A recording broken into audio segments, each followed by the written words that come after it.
नमस्कार दोस्तों, HRDI में आप सभी का स्वागत है। आप सभी लोग कैसे हैं? आई होप कि आप सभी लोग अच्छे होंगे और अपनी पढ़ाई को बहुत बढ़िया तरीके से कर रहे होंगे। देखिए, सबसे पहले तो आप सभी लोगों को HRDI की तरफ से बहुत सारी शुभकामनाएं हैं कि आज धनतेरस का त्यौहार है और आप लोग के जीवन में, आप लोग के परिवार में धन और धान्य दोनों की जो है आपूर्ति हो, दोनों का भंडार हो। माता लक्ष्मी जी का जो है वास आप सभी लोग के घर में हो और जो ही आप लोग धन इकट्ठा कर रहे हैं, मतलब जो एकत्रित कर रहे हैं अपने जो है मेहनत से, जिसका धनार्जन जो कर रहे हैं, उसमें कुछ अंश जो है उसका जो है आप लोग औरों के लिए भी लगाइएगा। और यही हमारे वैदिक सनातन जो है धर्म है और त्यौहार होते हैं, उनकी यही जो है परंपरा रहती है। ये हमें कुछ सिखाती है, हमें मिल बांट के खाना सिखाती है, औरों के लिए हम काम आएँ। ठीक है, एक मंत्र आता है, कहते हैं ना बाद में कि हम जब हवन करते हैं तो कहते हैं कि इदम राष्ट्राय इदम न मम, यानी कि ये राष्ट्र का है, हमारा बाद में है।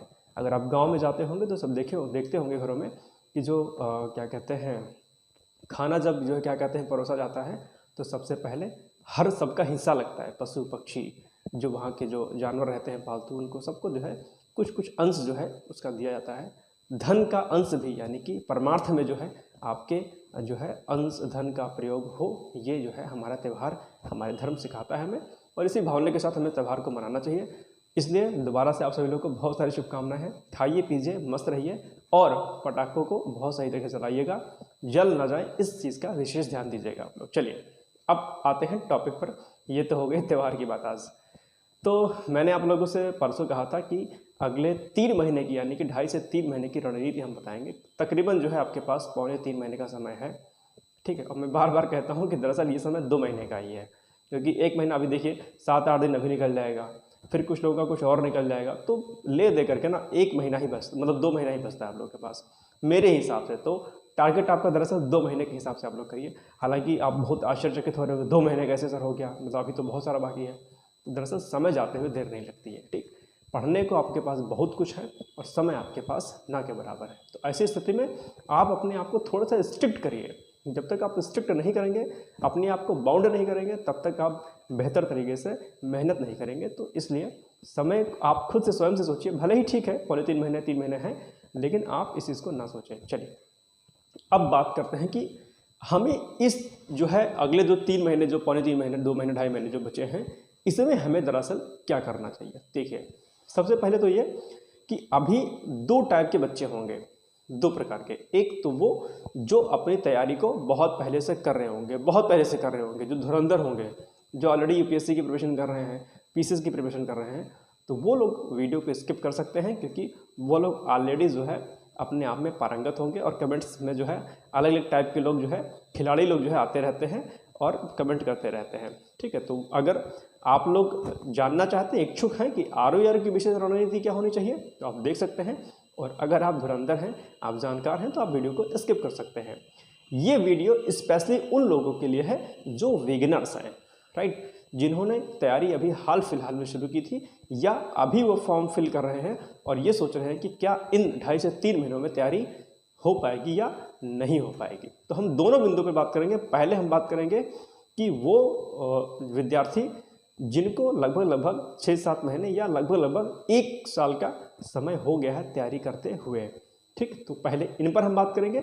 और दूसरे कौन लोग, जिन्होंने लेटेस्ट प्रिपरेशन अपनी स्टार्ट की है या फॉर्म अभी फिल कर रहे हैं और ये सोच रहे हैं कि इस बार हमें RO का एग्ज़ाम देना चाहिए या नहीं देना चाहिए, इतने समय में हो पाएगा या नहीं समय हो पाएगा। ठीक, तो पहले हम बात करते हैं कि जो ऑलरेडी पुराने छात्र हैं, यानी कि लगभग जिनको 1 साल 1.25 साल का हो गया है, वो लोग क्या करें। उन लोगों ने, आई थिंक जहाँ तक मुझे लगता है, अगर आप सीरियस होंगे तो आप लोगों ने रेफरेंस बुक को पढ़ लिया होगा, राइट, मेरे हिसाब से। और आप 1 साल से तैयारी कर रहे हैं और अगर अभी तक आप लोगों ने रेफरेंस बुक नहीं पढ़ी है तो ये बहुत ख़राब चीज़ है और ये चीज़ आपको सुधारनी चाहिए, राइट।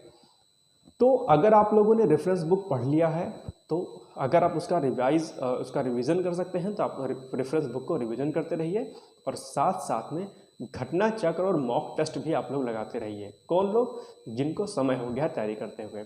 मॉक टेस्ट इसलिए मैं कह रहा हूँ क्योंकि कहीं ना कहीं आप लोगों ने रेफरेंस बुक पढ़ लिया होगा, घटना चक्र कम से कम एक बार तो आप लोगों ने पढ़ ही लिया होगा। तो अगर इतना आप लोगों ने कर लिया है तो आप मॉक टेस्ट अब लगा सकते हैं। जितनी ज़्यादा आप प्रैक्टिस करना चाहें प्रैक्टिस करिए, धूमधाम से करिए, कोई दिक्कत वाली बात नहीं है। दूसरी बात, टेस्ट सीरीज लगा रहे हैं आप, मार्क्स आपके कम आ रहे हैं, तो टेस्ट सीरीज लगाते समय उन बिंदुओं को आप पकड़िए कि कौन से ऐसे टॉपिक हैं जिन पर आपको जो है बिल्कुल भी कुछ भी आता नहीं है। जैसे कि एग्जाम्पल के लिए अगर ग्लोबल वार्मिंग पर एक प्रश्न आ गया आपसे, ठीक, और आप टेस्ट लगा रहे हो, मॉक टेस्ट लगा रहे हो, और एक साल आपको तैयारी हो गया करते करते, इसके बाद भी अगर आप ग्लोबल वार्मिंग के टॉपिक पर जो है क्वेश्चंस नहीं सही कर पाते हैं, तो ये अपने आप में गलत बात है। उसको आप आइडेंटिफाई करिए और पूरे टेस्ट पेपर में अगर 100 क्वेश्चंस का 150 क्वेश्चंस का पेपर है, 140 क्वेश्चंस का है, जितने भी क्वेश्चंस आपके दिए गए हैं उन सारे प्रश्नों को आप आइडेंटिफाई करिए अलग अलग कि कौन से ऐसे प्रश्न हैं कि जो मैंने पढ़े तो थे लेकिन ये गलत हो गए क्योंकि इस पर मैंने रिवीजन नहीं किया था। ये एक प्रश्न ऐसा है कि जिसको हमने कभी आज तक टच ही नहीं किया, या ये ऐसा प्रश्न है जिसको मैंने हल्के में ले लिया था और इसको मैंने छोड़ दिया था। तो यहाँ सभी प्रश्न आ जाते हैं। तो टेस्ट सीरीज आपको एनालिसिस कराती है, मॉक टेस्ट आपको जो है आपकी एनालिसिस कराती है। तो एक डायरी लेके बैठा करें और साथ साथ में मॉक टेस्ट जब आप लगाया करें तो मॉक लगाने के बाद जो आपको आंसर शीट मिलती है उसी के ऊपर जो है आप लोग लिख दिया करें कि इस प्रश्न में हमें ये डाउट था, ये प्रश्न हमें बिल्कुल नहीं आता है, इस टॉपिक को हमें अच्छे से प्रिपेयर करना है, या इस टॉपिक में ये ऐसे महत्वपूर्ण बिंदु हैं जो मैं भूल जाता हूँ या भूल जाती हूँ, राइट। तो इस तरीके से आप लोग तैयारी करें जिन लोगों को 1 साल 1.25 साल का समय हो गया है पहले से, ठीक। ज़्यादा से ज़्यादा आप चीज़ों को बेहतर करिए। और सबसे बड़ी बात है जो मैंने पहले भी कहा था कि हिंदी और करंट अफेयर्स आपके लिए रामबाण है, बहुत ज़रूरी चीज़ है। इस पर मैंने एक जो है वीडियो भी बनाया था कि RO प्री पास करने की अचूक रणनीति। प्लेलिस्ट में जाइएगा, आपको ये वीडियो मिल जाएगा। आप लोगों ने अगर नहीं देखा होगा तो इसको देख लीजिएगा। उसमें इंपॉर्टेंस बताई गई है कि किस तरीके से प्रीलिम्स को आपको क्वालिफाई करना है। तो अगर आप लोगों ने नहीं देखा तो उसको देख लीजिएगा, राइट। तो वे विद्यार्थी जो ऑलरेडी पहले से तैयारी कर रहे हैं उनके लिए अभी यही है कि आप रेफरेंस बुक को साथ साथ में रिवाइज करते रहिए। घटनाचक्र को एक टाइम फिक्स कर लीजिए कि मुझे इतने से इतने बजे तक डेली घटनाचक्र पढ़ना है, यानी कि घटनाचक्र और रेफरेंस बुक आपको अच्छे से पढ़नी है। साथ साथ में डेली मॉर्निंग में या नाइट में जब भी आप करंट अफेयर्स करते हो करंट अफेयर्स करिए और साथ साथ में हिंदी करते रहिए। आप मजबूत स्थिति में रहेंगे, कोई दिक्कत वाली बात नहीं है। घबराए नहीं, परेशान नहीं हो, अपने ऊपर भरोसा रखें और तैयारी करते रहें, ठीक। तो ये हो गया उन लोगों के लिए जो ऑलरेडी तैयारी कर रहे हैं, वो लोग मॉक लगाएं, खूब सारा मॉक लगाएं।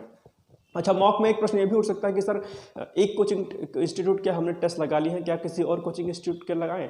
देखिए, लगा सकते हैं तो लगा लीजिए, मॉक लगाना कोई बुरी बात नहीं है। लेकिन जितने मॉक आप लगाइए उस पर जो है अपने क्वेश्चंस को आइडेंटिफाई जरूर करिए कि किस प्रश्न में आपको दिक्कत होती है, कौन से ऐसे टॉपिक हैं जिन पर आपको अभी ज़्यादा मेहनत करने की आवश्यकता है। तो आइडेंटिफाई कर रही है और मार्क्स कम आ रहे हैं तो दिक्कत वाली बात नहीं है। टेस्ट सीरीज जो है कि जो क्वेश्चन बनते हैं थोड़ा टफ बनाए जाते हैं, इसलिए आप एक एवरेज जो है मार्क्स अपना खींचिए इस प्रकार से, ठीक। दूसरी बात, अब वो विद्यार्थी जिन्होंने अभी बिगिनिंग किया है, जिन्होंने अभी तैयारी शुरू किया है, वो लोग क्या करें? उनके सामने दो बहुत बड़ी चीज़ है कि सर 2.5-3 महीने में सर क्या प्रिपरेशन हो पाएगी या नहीं हो पाएगी, ठीक। सबसे बड़ा प्रश्न उनके पास सामने यही है कि सर 2.5 से 3 महीने में तैयारी हो पाएगी या नहीं हो पाएगी। जिन्होंने जीएस को बिल्कुल नहीं पढ़ा है, कुछ लोग ऐसे हैं जो किसी अदर एग्जाम की तैयारी कर रहे थे, एसएससी की या फिर टीचिंग एग्जाम्स की या किसी और एग्जाम्स की। उनका कहना है कि सर जीएस हमने पढ़ा है बट इतना डीप नहीं पढ़ा है, तो क्या इन 2.5 से 3 महीनों में प्रीलिम्स निकल सकता है या नहीं निकल सकता है? देखिए, इसमें बात 50-50 की है, कोई लाख लपेट की बात नहीं बोलूँगा। निकलने को 2.5 से 3 महीने में एग्जाम आपका प्रीलिम्स निकल सकता है, कोई दिक्कत वाली बात नहीं है। और नहीं निकलने को तो आपका 1 साल भी लग जाएगा, नहीं निकलेगा, ठीक। ये डिपेंड करता है कि आपका प्रेजेंस ऑफ माइंड कितना है, कितना बेहतर है, और आपकी कैचिंग पावर कितनी बेहतर है। और थर्ड जो है सबसे जो बड़ी जो चीज़ है वो ये है कि आपकी किस्मत आपके साथ कहाँ तक चलती है, राइट। क्योंकि बहुत सारे ऐसे बच्चे होते हैं जो लगातार तैयारी कर रहे होते हैं, बहुत अच्छे होते हैं पढ़ने में, उनका प्रीलिम्स नहीं निकलता है। लेकिन वहीं दूसरी ओर कुछ ऐसे बच्चे होते हैं जो पहली बार एग्जाम में बैठते हैं, बहुत कम समय मेहनत करके उनका सिलेक्शन हो जाता है। तो डिपेंड करता है कि आपकी कैचिंग पावर कैसी है और आपकी किस्मत कैसी है, दोनों ही चीज़ें जो है यहाँ पर जो है वैरी करती हैं, ठीक। तो अगर आप बिगिनर हैं तो सबसे पहली बात आपके लिए मैं यही बोलूँगा, आप तैयारी करना नहीं करना एक अलग चीज़ हो गई। मैं सबसे पहले मैं आपसे यही बोलूँगा कि सबसे पहले आप अपने ऊपर विश्वास करिए, राइट। क्योंकि आपको आपसे बेहतर कोई नहीं जानता है। आप मुझसे गाइडेंस लेंगे, किसी और से गाइडेंस लेंगे, किसी भी व्यक्ति से लेंगे, तो वो ये नहीं जानेगा कि आप अपने सपनों को लेकर के कितना सिंसियर हैं, कितना सीरियस हैं, आपके पास समय कितना है, आपके जीवन का लक्ष्य क्या है। कोई नहीं जानता, ये सिर्फ और सिर्फ आप जानते हैं। तो सबसे पहले आप अपने ऊपर भरोसा करें कि ये जो 2.5 से 3 महीने हैं, मैंने कभी जीएस पढ़ा या नहीं पढ़ा, लेकिन इन 2.5 से 3 महीनों में मैं इतना पढ़ लूँगा कि मेरा प्रीलिम्स एग्जाम निकल जाएगा और अंतिम जो 4 महीने 3 महीने मेरे बचेंगे मेंस के, उसमें मेहनत करके मैं मेंस का एग्जाम भी क्वालिफाई करूँगा। तो सबसे पहले आप तैयारी शुरू कीजिएगा। बात में सबसे पहले जो है साइकोलॉजिकल जो इम्पैक्ट होता है वो यही होता है कि कर पाएंगे नहीं कर पाएंगे, तो मैं नहीं कर पाऊंगा, ये वाली बात तो आप दिमाग से निकाल ही दीजिए, यानी कि निगेटिविटी को आप एकदम से निकाल दीजिए, राइट। आप पॉजिटिव रहिए कि हाँ यस मैं कर सकता हूँ या कर सकती हूँ। अब बात आती है कि इन 2.5 से 3 महीनों में क्या पढ़ा जाए। सबसे बड़ा प्रश्न तो यही है, क्योंकि बहुत सारे सब्जेक्ट हैं, है ना, पॉलिटी, हिस्ट्री, इकोनॉमिक्स, और बहुत सारे लोग रेफरेंस बुक भी पढ़ रहे हैं, मॉक भी लगा रहे हैं। बहुत सारे विद्यार्थी हैं जो पीसीएस तैयारी करते हैं, यूपीएससी तैयारी करते हैं, वो भी एग्जाम दे रहे हैं, और आपने अभी तक कुछ पढ़ा ही नहीं है, तो अब आप क्या करोगे, राइट। प्रश्न यही बनता है। तो यहाँ पर तरीका जो आता है वो आता है स्मार्ट तरीका, राइट, कि आपको दरअसल जैसे कि 130-35 प्रश्न आपको करने हैं, सही करने हैं 200 में से। अब आपको ये सोचना है कि आप किस तरीके से कितना करके आप 130-35 प्रश्नों को सही कर ले आते हो। तो दिमाग लगाइए। दिमाग लगाने में क्या आप पाएंगे कि 20 से 25 प्रश्न आपके करंट अफेयर्स के आते हैं और 60 प्रश्न आपके किसके आते हैं, हिंदी के आते हैं। ये मैंने पहले भी आपको बताया था। तो सबसे पहले आपको पकड़ किस पे बनानी है, आपको हिंदी पर। यानी कि 60 प्रश्न तो ऐसे हैं जो कि आप इजीली ले सकते हैं। अगर आपने 1 महीने भी अगर आपने हिंदी अच्छे से पढ़ लिया तो 60 में 60 आना कोई बड़ी बात नहीं है। अगर नहीं पढ़ेंगे, अंतिम समय पढ़ेंगे, तो 30 से लेकर के 35-36 प्रश्न ही आएंगे। विगत वर्षों के अगर आप रिजल्ट को देखेंगे तो आप पाएंगे कि बहुत सारे ऐसे बच्चे हैं जिनके 36, 37, 38 प्रश्न ही सही हो पाए हिंदी के। क्यों? क्योंकि उन्होंने उसको अंतिम में उठाया। उनको लगा कि हिंदी तो इजी है और हम हिंदी भाषी छात्र हैं, हम तो यूपी बोर्ड के हैं, है ना, हम तो बिल्कुल एकदम गवर्नर टाइप के हैं, हम तो कर ले जाएंगे। लेकिन ऑप्शंस ऐसे बनते हैं, और हिंदी चूंकि ऐसा एक विषय है कि बचपन से हम कुछ बहुत सारी गलतियां करते चले आ रहे हैं, ठीक है।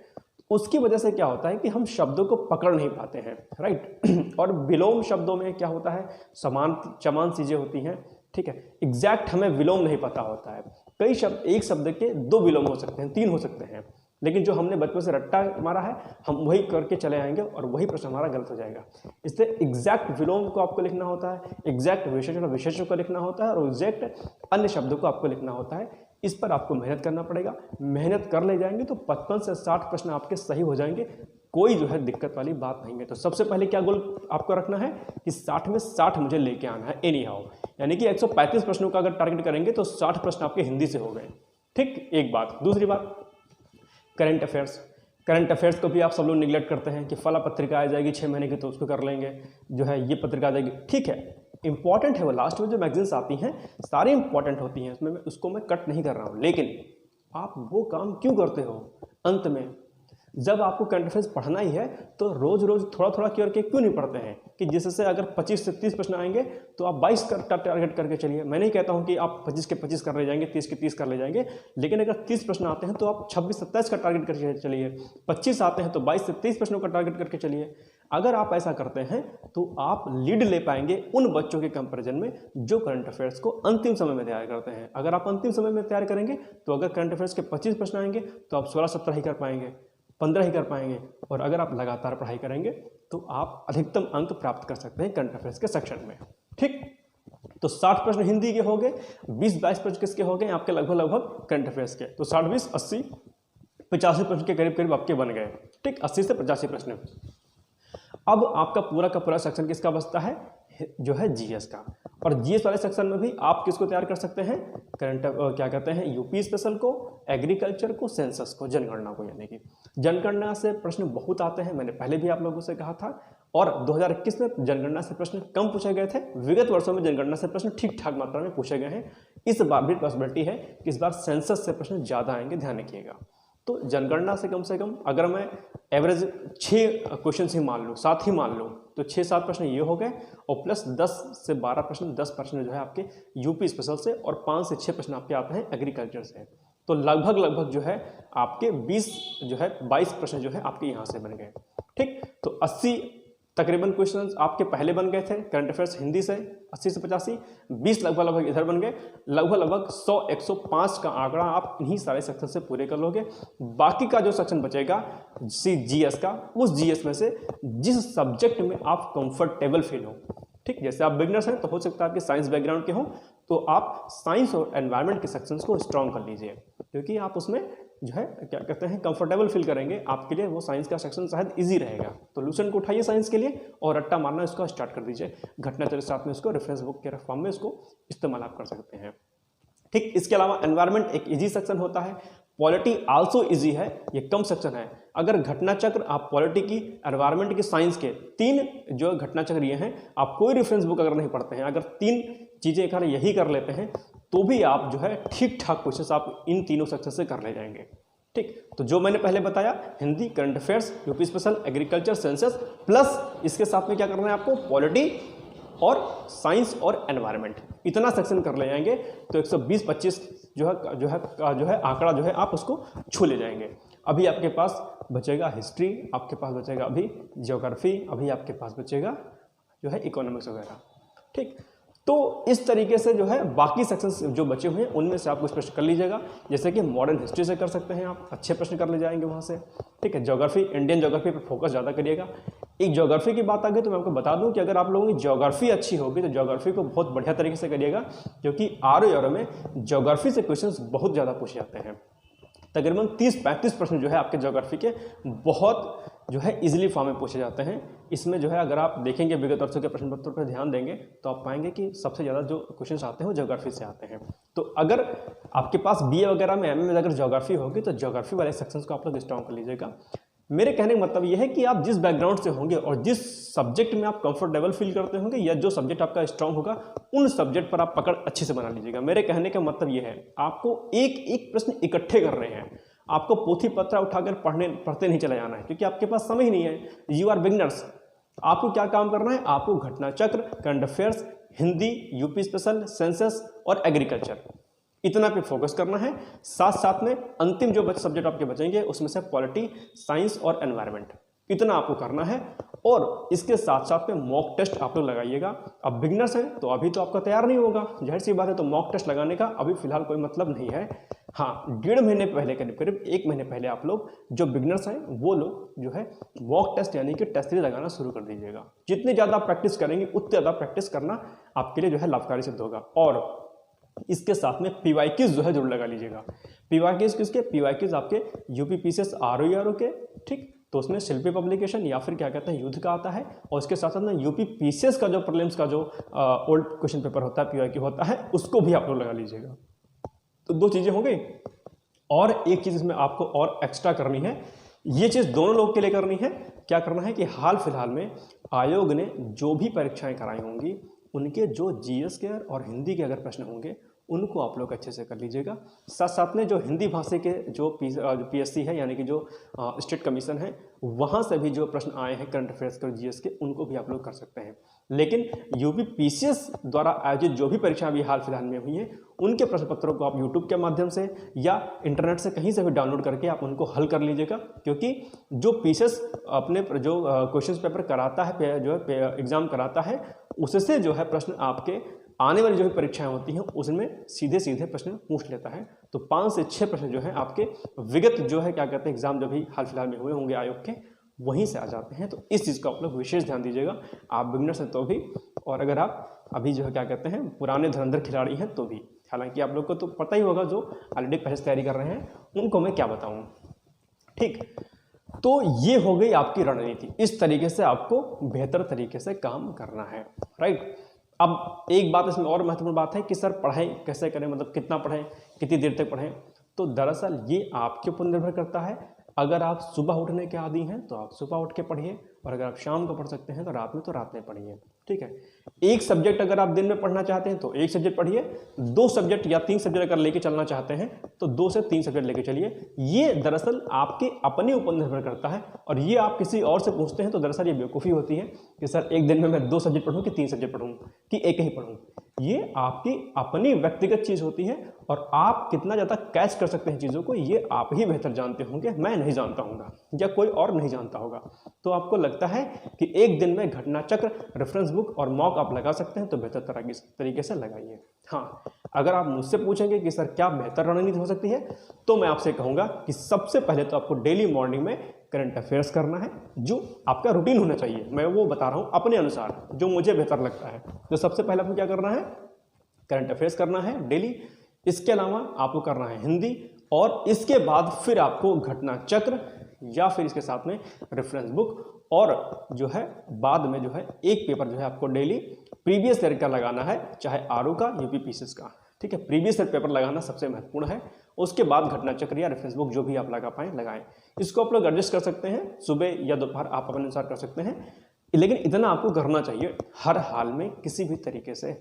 और सबसे बड़ी बात जो है वो ये है कि आप सभी लोग जो है अपने ऊपर भरोसा रखिए, अपनी मेहनत पे भरोसा रखिए, अपने ईश्वर पे भरोसा रखिए, और अपने माता पिता के आशीर्वाद को लीजिए, शिद्दत के साथ लगिए। डजंट मैटर कि आप अभी फॉर्म फिल कर रहे हो या अभी फॉर्म फिल करने वाले हो, चूँकि डेट एग्जाम की वो क्या कहते हैं नोट उसकी फॉर्म फिल होने की बढ़ गई है, तो ये कोई दिक्कत नहीं है।